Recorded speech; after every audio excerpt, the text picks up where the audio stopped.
Iga, nilabas ang inyong mga jacket at sweater dahil cuddle weather is here.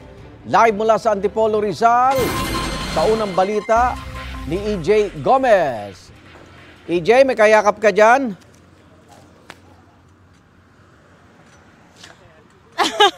Nako, Igan, wala. Kung meron ka kakilala, pakilala mo sa akin.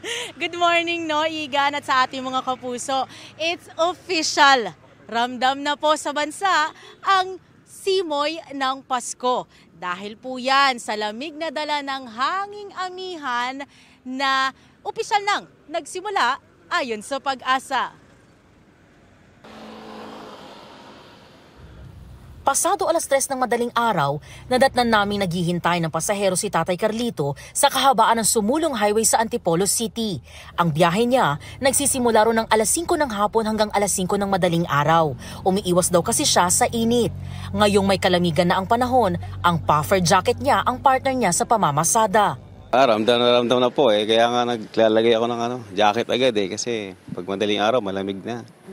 Grabing lamig. Pag may mga pasahero kami, sabi nila, grabe lamig daw rito sa parang Tagaytay daw, sabi nila. Oo. Kaya gustong-gusto nila rito.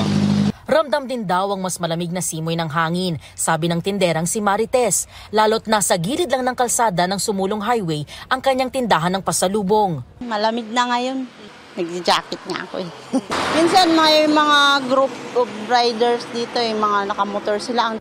Ang magkasintahan naman na si Nathaniel at Krishna dumayo pa sa Antipolo mula Taytay para sa mainit na pares na perfect daw sa cold weather. Nag-road trip kami ngayon lang, and then even though na nagbago nga yung temperature, kahit sa Taytay ramdam siya na mas malamig na nga yung temperature. So ayun, kaya na rin kami nag-long sleeve kasi malamig na talaga.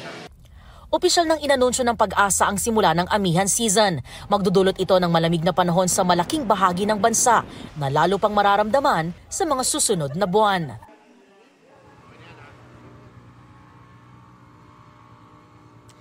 Igan, at dahil amihan season na nga, sabi ng mga nakausap namin, mas ramdam daw nila ngayon ang Kapaskuhan. Dito nga sa kinatatayuan namin, sa loob ng isang subdivision dito sa Antipolo, medyo kita pa na may kahamugan pa sa mga oras na ito.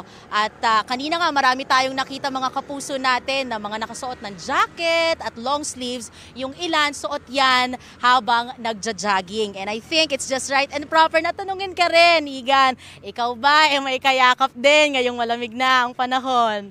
Yan ang unang balita mula rito sa Antipolo, Rizal. EJ Gomez para sa GMA Integrated News.